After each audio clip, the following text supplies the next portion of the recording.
Welcome to my channel math easy solution. তো friends, আজকে আমি তোমাদের সরল কষার কিছু অঙ্ক করাবো। তো আমি এর আগের ক্লাসে কয়েকটা অঙ্ক করিয়েছিলাম, মানে একদম যেটা বেসিক জিনিস, সহজ জিনিস করিয়েছিলাম। আর সরল সূত্রটার অঙ্ক করতে গেলে আমাদের একটাই সূত্র আছে, আই সমান পি আর টি বাই 100। এই সূত্রটা আমি আগের ক্লাসে শিখিয়েছিলাম। এই সূত্রটা দিয়ে অঙ্কগুলো তোমাদেরকে করাবো। দেখো, একের দাগের অঙ্কটায় কি বলছে, বার্ষিক 4% হার সুদে 500 টাকার 1 বছর 6 মাসের সুদ কত হবে? তাহলে আমাদের কি বার করতে বলেছে? সুদ, আই। তাহলে আই সমান কি, সূত্র কি জানি, পি আর টি বাই 100। তো এখানে আসল বলেছে কি 500 টাকা, তাহলে পি হচ্ছে 500। আর সুদের হার কত বলেছি? সুদের হার 4%। কিন্তু টাইমটা দেখো, টাইমটা বলেছে 1 বছর 6 মাস। 1 বছর 6 মাস মানে 1.5 বছর, মানে 1.5। ডাইরেক্ট বসিয়ে দাও, 1.5 বাই 100। তাহলে এইটা হিসাব করো। দেখো তাহলে কি হচ্ছে, শূন্য শূন্য কেটে দেয়, 4 5 3, 15 2 30, 300, 1 ঘর আগে 10 তাহলে এক্ষেত্রে সুদের পরিমাণ কত হচ্ছে? 30 টাকা। এক্ষেত্রে সুদের পরিমাণ 30 টাকা। এইভাবে বসালেই আমরা সহজেই উত্তর পেয়ে যাব। ঠিক আছে? তো অঙ্কটা ভালো করে বুঝে নাও। কি বলেছিল অঙ্কটাতে? বলছে বার্ষিক 4% সরল সুদে 500 টাকার 1 বছর 6 মাসের সরল সুদটা কত হবে? ব্যাস, খালি বসিয়ে দিলে হয়ে যাবে। এবার আমরা চলে আসি দুইয়ের দাগের অঙ্ক। দুইয়ের দাগের অঙ্কটা কি বলছে দেখো, বলছে বার্ষিক 5% হার সরল সুদে 1600 টাকার 146 দিনের সুদ নির্ণয় করো। তাহলে এখানে দেখো, এখানেও বার করতে বলেছে সুদের পরিমাণ, আই। আই সমান সূত্র, ওই একই সূত্র, পি আর টি বাই 100। তো এখানে কি বলেছে, টাকার পরিমাণটা কত? টাকার পরিমাণটা বলেছে 1600 টাকা। আচ্ছা, সুদের হার কত বলছে? সুদের হার বলছে 5%। এবার টাইমটা দেখো, টাইমটা বলেছে 146 দিন। আমাদের এই অঙ্কেতে সবসময় হিসাব করতে হয় বছরে। 146 দিনটাকে বছর করবো, 365 দিয়ে ভাগ করে নেবো। তাহলে উপরে 146 বসিয়ে দাও, আর নিচে তো আমার আগে থেকেই 100 হবে। আর এই দিনটাকে বছর করার জন্য 365 দিয়ে ভাগ করতে হবে। করলে আমার এটা বছরে চলে এলো, বাকি হিসাব হয়ে যাবে। তাহলে এখানে দেখো, দুটো শূন্য কেটে গেল, 5 দিয়ে এটাকে কেটে দাও, 5 7 35, 3 5 15, তাহলে 73 দ্বিগুণে 146, তাহলে 16 দ্বিগুণে 32। তাহলে এক্ষেত্রে সুদের পরিমাণ হবে 32 টাকা। আচ্ছা, তিনের দাগের একটা অঙ্ক দেখো, কি বলছে?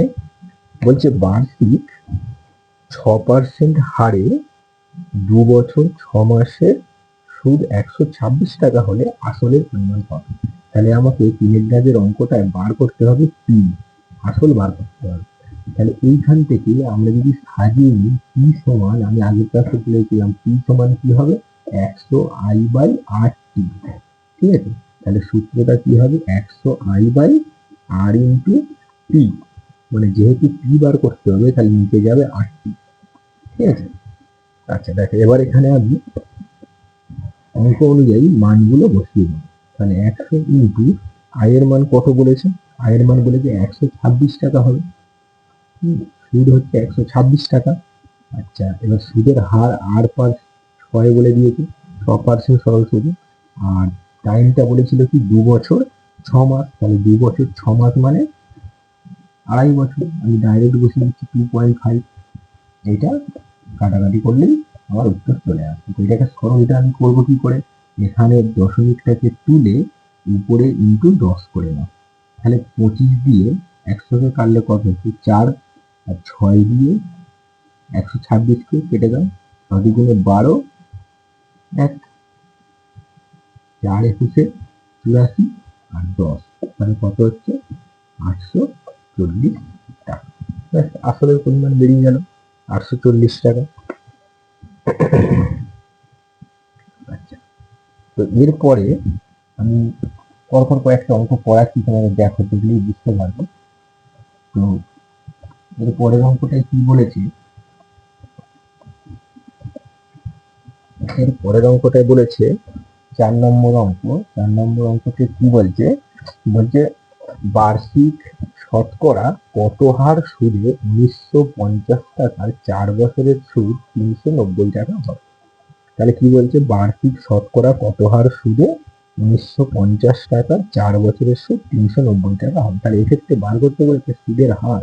তাহলে আমাকে আর বার করবো, আর বার করতে গেলে সূত্র একই, 100 বাই নিচে যাবে কি P। তাহলে 100 ইন্টু আই, আয়ের মান কত বলেছে 390 টাকা। পি কত বলে দিয়েছে, পি বলেছে 1950, পি বলেছে 1950, টাইম বলেছে কত 4 বছর 4।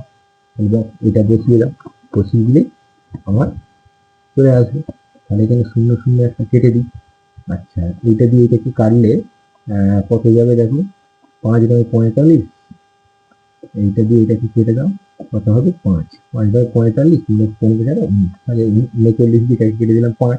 এবার 5 দিয়ে 100 কে কেটে দেবো, 5 দিয়ে 100 তাহলে কত, 5 20 100, 4 দিয়ে 20 কেটে দেবে, 4 5 20, তাহলে উত্তর হয়ে গেল 5। তাহলে এক্ষেত্রে সুদের হার হয়ে গেল 5%। আচ্ছা, সুদের হার 5%। এর পরের অঙ্ক একটা দেখাচ্ছি, দেখো 5 নম্বর অঙ্ক। কি বলছে, হরিবাবু 1200 টাকা ব্যাংকে জমা রেখে কয়েক বছর পর 1800 টাকা ফেরত পান। ব্যাংক যদি আমানতের ওপর বার্ষিক 10% সরল সুদ দেয়, তবে তার টাকা কত বছর ব্যাংকে জমা ছিল। তাহলে এখানে আমাকে কি বলেছে, টি এর মান বার করতে হবে, কত বছর জমা ছিল। তাহলে এটা যদি সাজাবো, টি সমান কি হবে, টি সমান হবে 100 আই বাই কি P R, 100 I by P R. ঠিক আছে, মানে জাস্ট যেটা বার করতে বলছে, পি বার করতে বললে পি আরটা নিতে যাবে, আর বার করতে বললে পিটি নিতে যাবে, পি বার করতে বললে আর টি নিতে যাবে। এই তো এইভাবে সব বসিয়ে দেবো, দিয়ে বার করে নেবো। তাহলে এক্ষেত্রে দেখো, এক্ষেত্রে 100 ইন্টু আই, আইটা কত বলছে, দেখো 1200 টাকা জমা রেখেছিল, কয়েক বছর পরে 1800 টাকা ফেরত পেয়েছে। তাহলে এক্ষেত্রে সুদ কি, 1800 থেকে 1200 বিয়োগ করে 600 টাকা।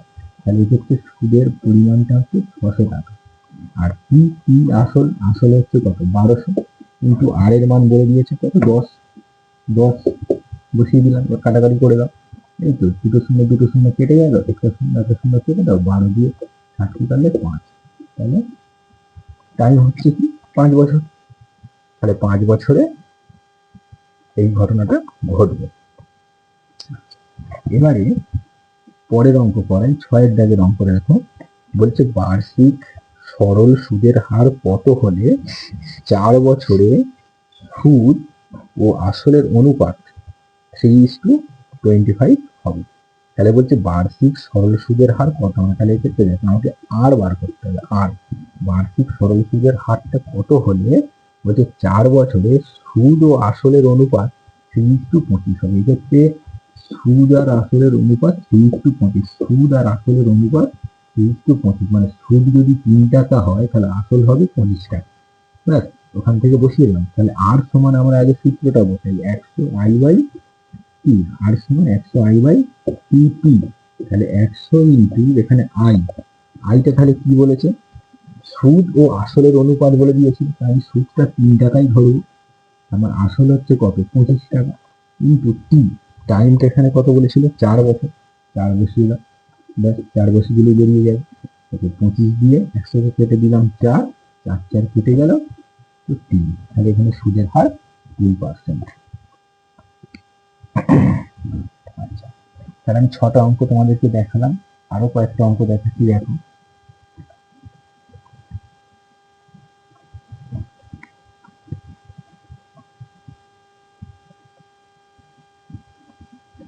দেখো, 7 দাগের অঙ্কটায় কি বলছে, বলছে বার্ষিক সরল সুদের হার কত হলে কোনো আসল 15 বছরে সুদে মূলে 3 গুণ হবে। আচ্ছা, তো সুদে মূলে 3 গুণ ব্যাপারটা কি, সুদে মূলে 3 গুণ মানে আসল যদি আমার 1 টাকা হয় তাহলে সুদে মূলে হচ্ছে 3 টাকা, মানে আসল যদি আমার 1 টাকা হয় তাহলে সুদে মূলে হচ্ছে 3 টাকা। তাহলে সুদের পরিমাণটা কত, সুদের পরিমাণ হচ্ছে 2, মানে আসল 1 টাকা, সুদে মূলে 3 টাকা, মানে সুদ প্লাস আসল করে 3 টাকা, তাহলে সুদটা কত? 2 টাকা। এইটা এখান থেকে এই অঙ্কটা বুঝতে হবে। ঠিক আছে, মানে আসল যদি 1 টাকা হয়, সুদ হচ্ছে 2 টাকা। ঠিক আছে, তো এক্ষেত্রে আমাকে অঙ্কটা বার করতে হবে কি, সুদের হার। সুদের হার বলছে কত হলে কোনো আসল 15 বছরে সুদে মূলে 3 গুণ হবে। তাহলে আর সমান কি সূত্র? 100i বাই নিচে যাবে কি 3 ইন্টু টি। তাহলে উপরে হচ্ছে 100 ইন্টু বলেছি সুদটা 2 টাকা যখন আসলটা 1 টাকা। সুদ যখন 2 টাকা, আসলটা 1 টাকা, ইন্টু টাইমটা কত বলেছে? 15 বছর। তাই তো, বসিয়ে দিলাম। এবার কাটাকাটি করো, 5 দিয়ে কাটলে 3, 5 দিয়ে কাটলে 20, তাহলে কত হচ্ছে? 40/3, মানে 3, 13, 39, 13×31। তাহলে সুদের হার 13×31%। আচ্ছা, তো 7-এর দাগের অঙ্কটা করালাম। এবার 8-এর দাগের একটা অঙ্ক দেখো, বলছে কোনো মূলধন 6 বছরে সুদে আসলে 1050 টাকা এবং 9 বছরে সুদে আসলে 1225 টাকা হলে মূলধনের পরিমাণ কত হবে? এই অঙ্কটা একটু ভালো করে বুঝবে। এখানে বলছে 6 বছরে সুদে আসলে 1050 টাকা আর 9 বছরে সুদে আসলে 1225 টাকা। এই জায়গাটা 9 বছরে সুদ প্লাস আসল, 9 বছরের সুদ প্লাস আসল সমান কত বলেছে? 1225 টাকা। 1225 টাকা। আর 6 বছরের সুদ প্লাস আসল কত বলেছে? 1050 টাকা। 1050 টাকা। আমাকে অঙ্কটায় বার করতে বলেছে কি, কোনো মূলধন। তাহলে মূলধনের পরিমাণটা কত হবে? এখান থেকে আমাকে যেটা বার করতে হবে, আসলের পরিমাণটা কত। আচ্ছা, তো এইরকম অঙ্ক থাকলে আমরা কি করবো দেখো, এই দুটোকে বিয়োগ করি। বিয়োগ করলে কি পাবো? তাহলে বিয়োগ করলে পাবো 3 বছরের, কি পাবো না, 3 বছরের সুদ। কারণ আসলটা দুটো ক্ষেত্রে একই, বিয়োগ করলে কেটে যাবে। তাহলে 3 বছরের সুদটা আমি পেয়ে যাবো। 3 বছরের সুদ হচ্ছে, এখান থেকে বিয়োগ করে নাও। তাহলে 1225 থেকে 1050 বিয়োগ করে নাও। বিয়োগ করলে কত আসছে দেখো, তাহলে 5, 7, 1, 175 টাকা। তাহলে 3 বছরের সুদ 175 টাকা। এবার আমি আসলটা পেতে গেলে হয় আমাকে 6 বছর নাহলে 9 বছরে যেতে হবে। তাহলে আমি 3 বছরের সুদ পেয়ে গেছি, তাহলে 6 বছরের সুদ কত হবে? এর ডবল, 175 দুগুণে কত? 350। তাহলে 6 বছরের সুদ 350 টাকা। এবার আমি আসলটা পেতে গেলে কি করবো? 6 বছরে দেখো সুদ প্লাস আসল সমান 1050, তাই 1050 থেকে 350 বাদ দিলেই আমি আসল পেয়ে যাবো। তাহলে আমার এক্ষেত্রে আসল হবে 1050 থেকে 350 বাদ দিলে, 1050 থেকে 350 বাদ দিলেই হয়ে যাবে কত? আমার 700 টাকা। মানে 1050 থেকে 350 বাদ দিয়ে দেবো, এটাই হচ্ছে আমার আসলের পরিমাণ, সমান হচ্ছে 700 টাকা। ঠিক আছে। আচ্ছা, পরের একটা অঙ্ক করাচ্ছি দেখো।